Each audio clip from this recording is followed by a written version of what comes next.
Hey, welcome back to Reddit Cheating Wife, the best channel for cheating stories. Like and subscribe to the channel for cheating stories like this. How I handled it. I realized that my wife of 20 years had a new male companion who was 20 years younger than her, a young female coworker in her 20s. The fact that they presume we won't notice a difference is rather fascinating. I was able to tell very instantly. Most of the time, these are people who did not notify me that they were disappointed with the connection in the first place. Unlike many other people I've read about, I didn't ignore my gut impulses while making decisions. I make an effort not to ignore my intuition in any situation, especially when engaging with people. Something didn't sit quite right with me. She checked her phone, and there it was, there in front of her. After being undercover for a few days, they were successful in arranging a Saturday hotel meeting. As I had feared, she came up with a story about why she had to go to some dreary work function on Saturday, and I accepted it with no questions asked, no issue. My iPad was charged, and I placed it in the back pocket of her vehicle's passenger seat on Saturday morning before she left for work. I sent the kids to my sister, informing her that I wanted to go some errands, and that I watched to see where the iPad had disappeared to. We'll start by going to a restaurant. This was a departure from our usual gatherings. After that, as if it were a cheap cliché, we checked into a motel. I chose to attend since it was just a 20-minute drive away. When I arrived at the hotel, it didn't take long for me to locate them. That it was one of those terrible, low-cost motels that rent rooms by the hour was something I couldn't believe. This isn't a drug den. This is the sort of environment she avoids at all costs.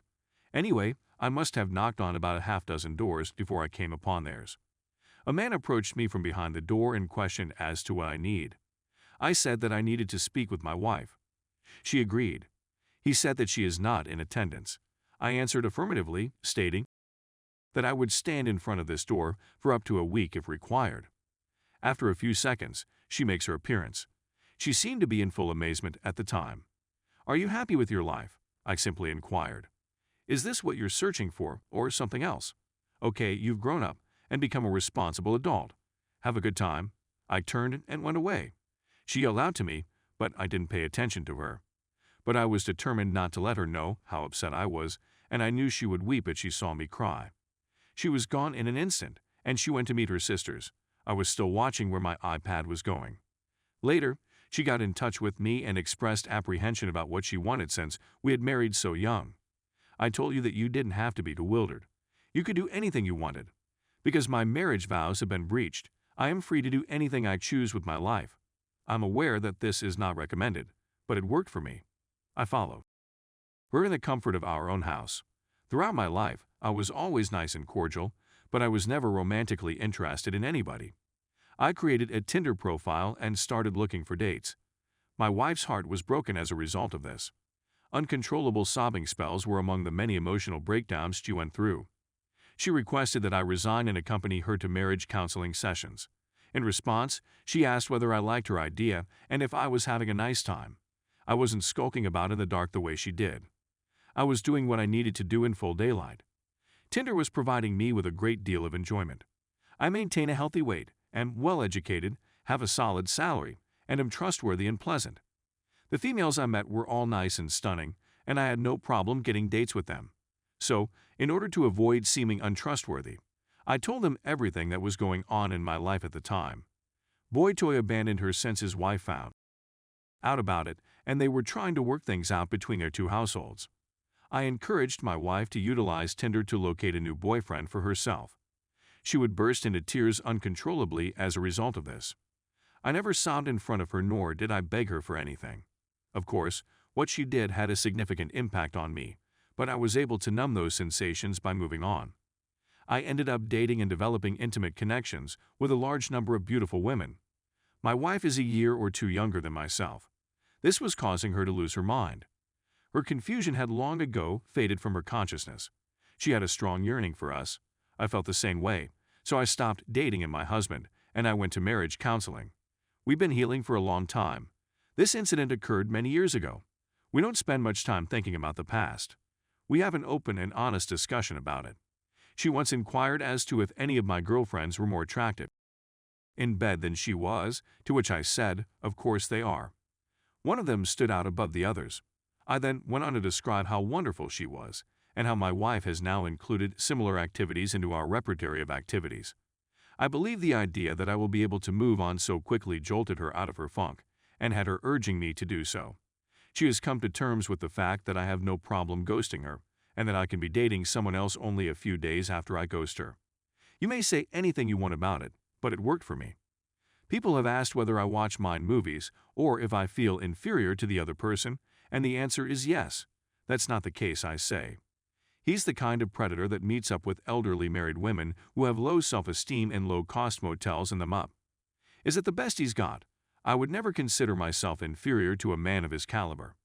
If anything like this comes to you, you should try it out. It was an unusual tactic, but it was effective for us. Story 2. Me, 32 male, wife, 37 female, married 16 months plus 12 mo dating, wife cheated for 2 months. I came home from work a few minutes early one day about a month ago and saw my wife and a woman she works with having a conversation. They weren't doing anything, but they both seemed to be guilty right away, which verified my suspicions that I'd had for a couple of weeks. My wife came to me that night and told me everything. I must admit that I was taken aback. Cheating is, in my view, the most serious sin, non-religious, that may exist. Cheating, lying, the whole 9 yards. In order to spend more time with her boyfriend, she lied about her whereabouts a couple of times, and she missed a number of my family outings. It doesn't bother me that it was a woman. I don't hold it against her for something she didn't choose. What I hold her responsible for is having cheated on me for 2 months, regardless of with whom she has done so. After dinner that night, I told her she had to go, but then I realized that both of our names were on the lease for our apartment, so I couldn't really kick her out of the building. I informed her of this, but she continued to leave and has not returned. Her contact with me has been limited since then, but she urged me not to pack away her items, which I obliged and did. I can't seem to get my gaze off of her possessions. She called me tonight and asked if she could come over and chat with me. I agreed. For over 3 hours, she begged and pleaded with me to take her back to her room.